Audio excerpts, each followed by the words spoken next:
Strait of Hormuz নিয়ে Iran কিন্তু এবার আন্তর্জাতিক স্তরে কড়া একটি হুঁশিয়ারি সামনে নিয়ে আসলো।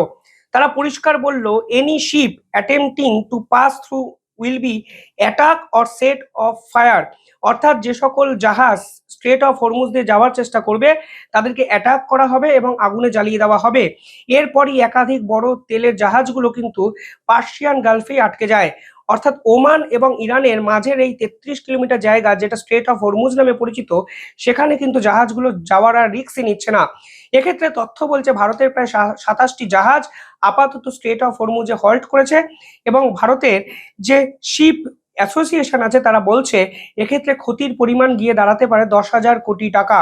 ইম্পর্টেন্ট বিষয় হলো, এই স্ট্রেট অফ হরমুজ দিয়ে কিছুদিন আগে একটি জাহাজ পাস করার চেষ্টা করার ফলে ইরান কিন্তু তাদেরকে আক্রমণ করে এবং ওমানের এই উপকূলের কাছে সেই জাহাজটিতে এক ভারতীয় নাবিকেরও কিন্তু মৃত্যু হয়। এই মুহূর্তে দাঁড়িয়ে একাধিক কমার্শিয়াল শিপিং জাহাজ এখানে বন্ধ হয়ে আছে, দাঁড়িয়ে আছে এবং একাধিক ব্যক্তিরা রিরুট করার চেষ্টা করছে জাহাজগুলোকে নিয়ে। কেপ অফ গুড হোপ অর্থাৎ আফ্রিকা মহাদেশের কাছে নতুন এক বিকল্প রাস্তার সন্ধান খোঁজা হচ্ছে এবং সব দেশেরই লক্ষ্য ক্ষতি যেন আটকানো সম্ভব হয়, কারণ তেল আমদানি রপ্তানি যদি বন্ধ হয়ে যায় তাহলে বিশ্বের তেলের দাম কিন্তু ঊর্ধ্বমুখী হবে।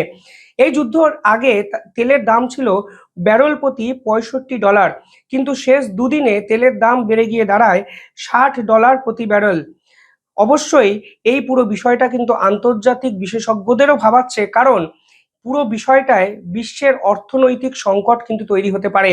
সব মিলিয়ে ইরানের এই পদক্ষেপ বাকি দেশগুলো কিভাবে দেখে তা কিন্তু নজর রাখছে অনেকেই এবং পুরো ঘটনায় নিঃসন্দেহে ফের অনেক বড় জটিলতা তৈরি হচ্ছে।